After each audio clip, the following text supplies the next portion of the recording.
Chapter 2. In the 2nd year of his reign, Nebuchadnezzar had dreams. His mind was troubled, and he could not sleep. So the king summoned the magicians, enchanters, sorcerers, and astrologers to tell him what he had dreamed.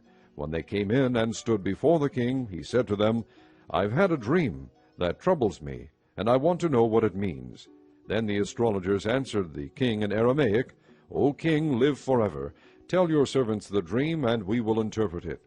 The king replied to the astrologers, "This is what I have firmly decided. If you do not tell me what my dream was and interpret it, I will have you cut into pieces and your houses turned into piles of rubble.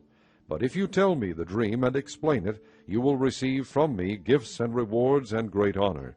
So tell me the dream and interpret it for me." Once more they replied, "Let the king tell his servants the dream, and we will interpret it."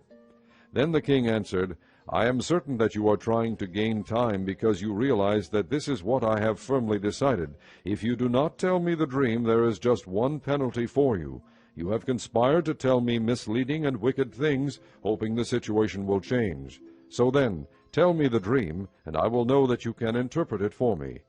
The astrologers answered the king, "There is not a man on earth who can do what the king asks. No king, however great and mighty, has ever asked such a thing of any magician or enchanter or astrologer. What the king asks is too difficult. No one can reveal it to the king except the gods, and they do not live among men."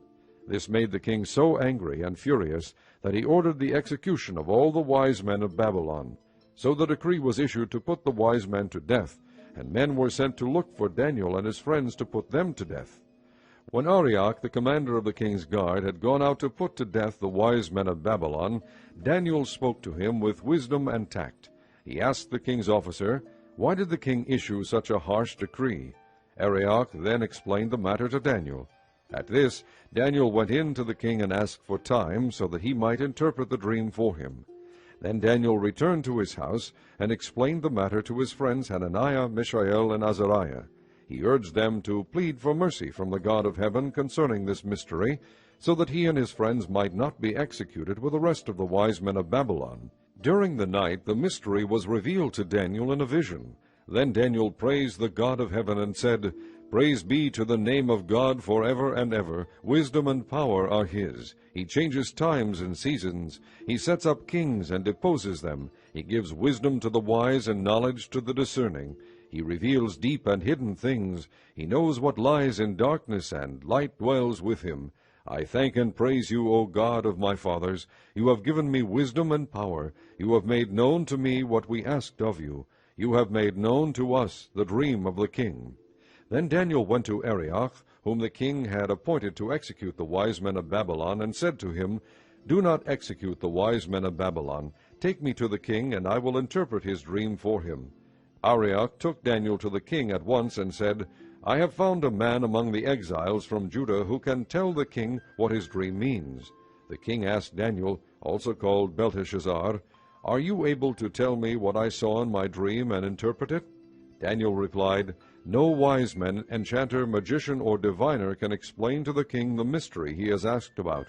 But there is a God in heaven who reveals mysteries. He has shown King Nebuchadnezzar what will happen in days to come. Your dream and the visions that pass through your mind as you lay on your bed are these. As you were lying there, O king, your mind turned to things to come, and the revealer of mysteries showed you what is going to happen. As for me, this mystery has been revealed to me, not because I have greater wisdom than other living men, but so that you, O king, may know the interpretation, and that you may understand what went through your mind. You looked, O king, and there before you stood a large statue, an enormous, dazzling statue, awesome in appearance. The head of the statue was made of pure gold, its chest and arms of silver, its belly and thighs of bronze, its legs of iron, its feet partly of iron and partly of baked clay. While you were watching, a rock was cut out, but not by human hands. It struck the statue on its feet of iron and clay, and smashed them.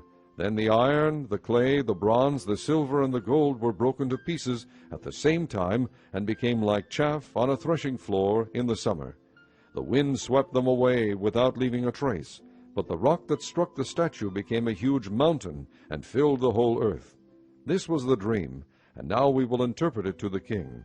You, O king, are the King of kings. The God of heaven has given you dominion and power and might and glory.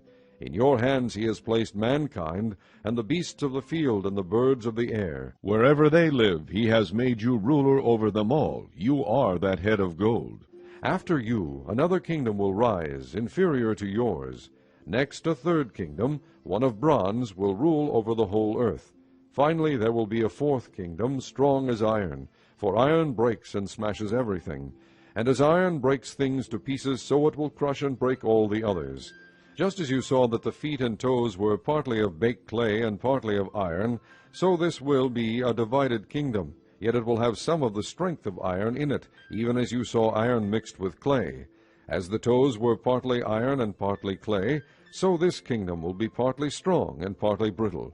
And just as you saw the iron mixed with baked clay, so the people will be a mixture, and will not remain united any more than iron mixes with clay.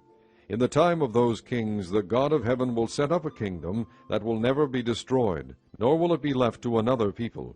It will crush all those kingdoms and bring them to an end, but it will itself endure forever.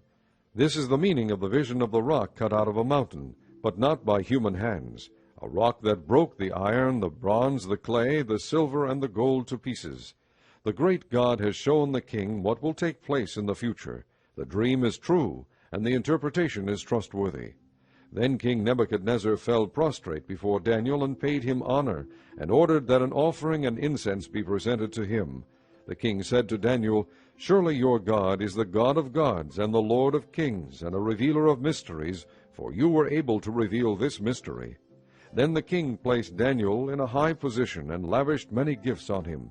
He made him ruler over the entire province of Babylon, and placed him in charge of all its wise men. Moreover, at Daniel's request, the king appointed Shadrach, Meshach, and Abednego administrators over the province of Babylon, while Daniel himself remained at the royal court.